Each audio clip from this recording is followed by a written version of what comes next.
And a few lows. It's been It's hard to look at it as a bad season, because we won a trophy, for the first time in about 50 years, I think it was. So to look at it as a bad season is you can't. We've underachieved in the league, but it's been good. And on a personal level, I got back in the England team, scored, my first game under Fabio Capello, which was fantastic for me as well. So I'd say it's been a good year.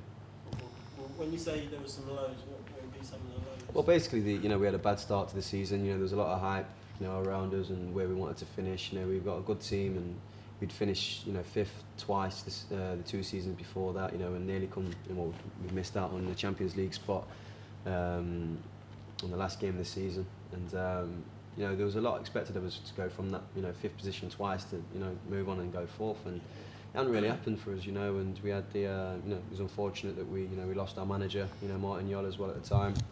Our new manager came in, he's done fantastic for us. So it's been really mixed, But if I was to talk about the lows, it's just purely and simply the league form hasn't been really what we wanted. And you mentioned obviously Carling Cup, like for Tottenham fans. I'm sorry, I'm an Arsenal fan. Yeah, I thought you might be. Yeah. for Tottenham fans, what was that like?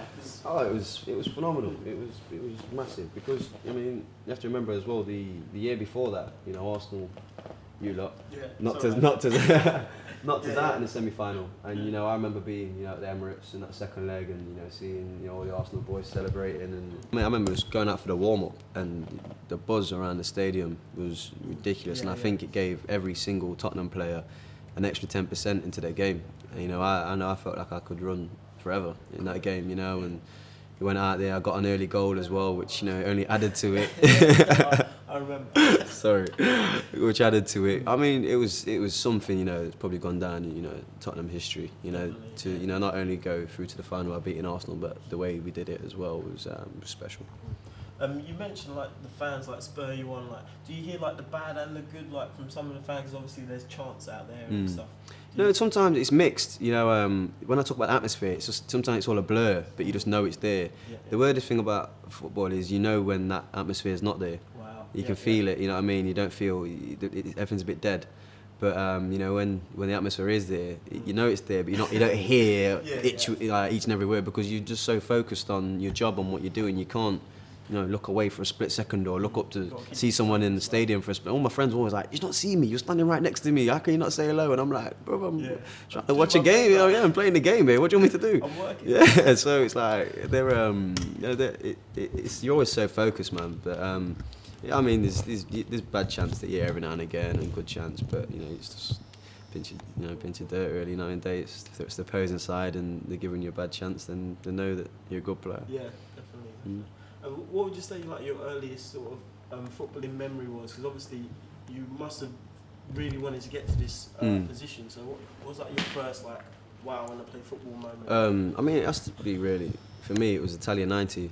My dad was I watched many cup finals and so on, and but I just always wanted to get out the arse when I was younger. I didn't want. If my dad ever tried to sit me down and watch a cup final when I was younger, I was like, Dad, I want to go and play football. Leave me alone, or Mum, I want to go and play football. So I remember, it was at a presentation for my local team, and Italia 90 was on the screen, and it was England against Germany in the semi-final. I think that's probably the day, that I fell in love with football and what it can do, to people's emotions and how it can make you feel, really.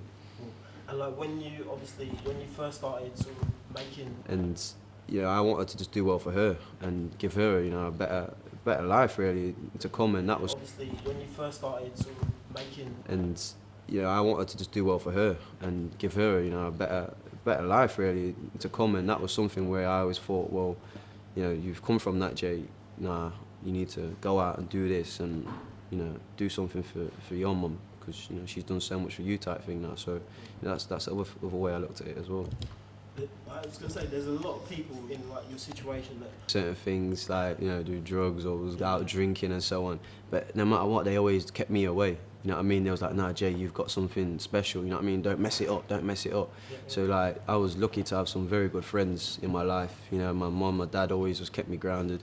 I know it's very difficult for a lot of people out there that don't have, that. And all I can say is like they just got to stay focused on what they want and try and always revert back to that Yeah. as you know, as their plan of where they want to go in life. Blinkers Yeah, on, just get the like. blinkers onto everything else that's going off. And like when they're playing football, as long as they feel that love, then it will come through and they'll achieve what they need to achieve, really. When a lot of people, when they saw like you come on for England, that was like a massive inspiration for them. Like he's done this. Now he's at like international level. So Yeah. what's that? Yeah, this is fine. We're just sorting out the.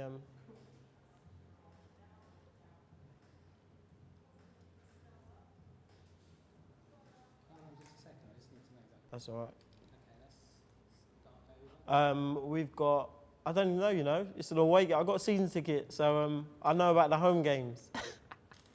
Wait, we beat Derby last week. I don't know. Home games. I'm all about the home games. Cool. Okay. So what is it like dressing room banter? Like you were saying like before, when people get new boots, there's always like comments said and stuff.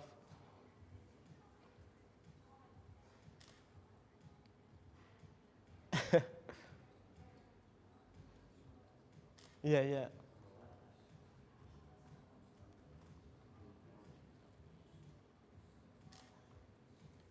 Cool. And would you say you're one of the jokers or like quiet or?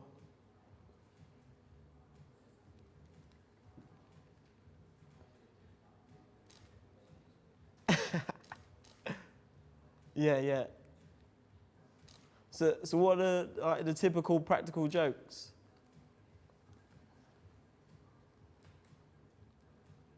Cutting the end of socks, you know. Oh no. Deep heating boxer shorts. Oh no. And what's the worst that's happened to you? Can you tell us?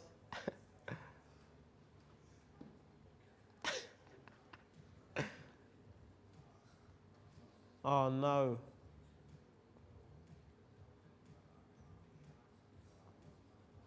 Seriously. Wow. Were the press sniffing around?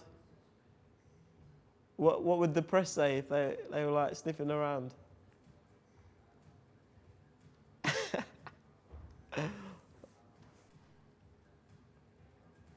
Yeah, your head's gone like. Oh, okay, cool.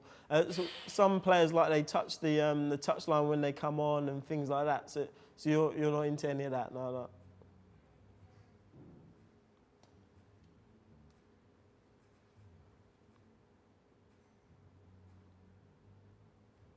Yeah.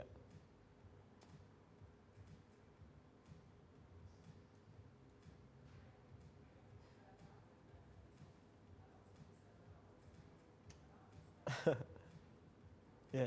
Okay. So like before and after a game, like how would you like mentally prepare? Like what would you be thinking?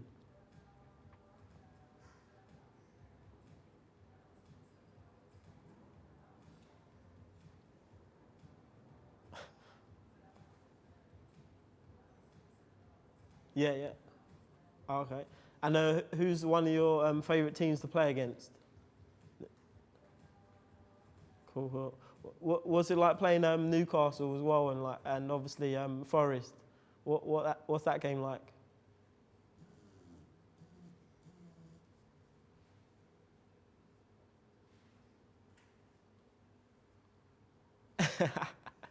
Yeah. Definitely. Yeah. And thanks for scoring against Arsenal. Yeah, true. Very true. 3? Oh man, what's going on? Oh yeah. Um, so do you have like, as well as at Tottenham, do you have like any friends like around the league?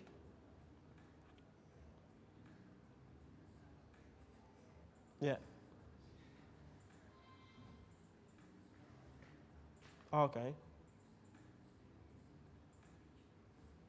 Yeah.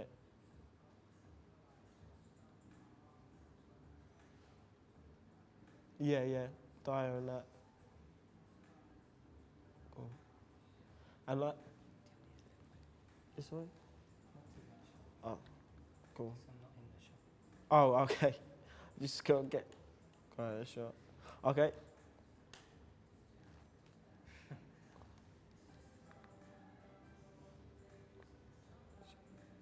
You want the camera in the shot or? No. Oh, okay.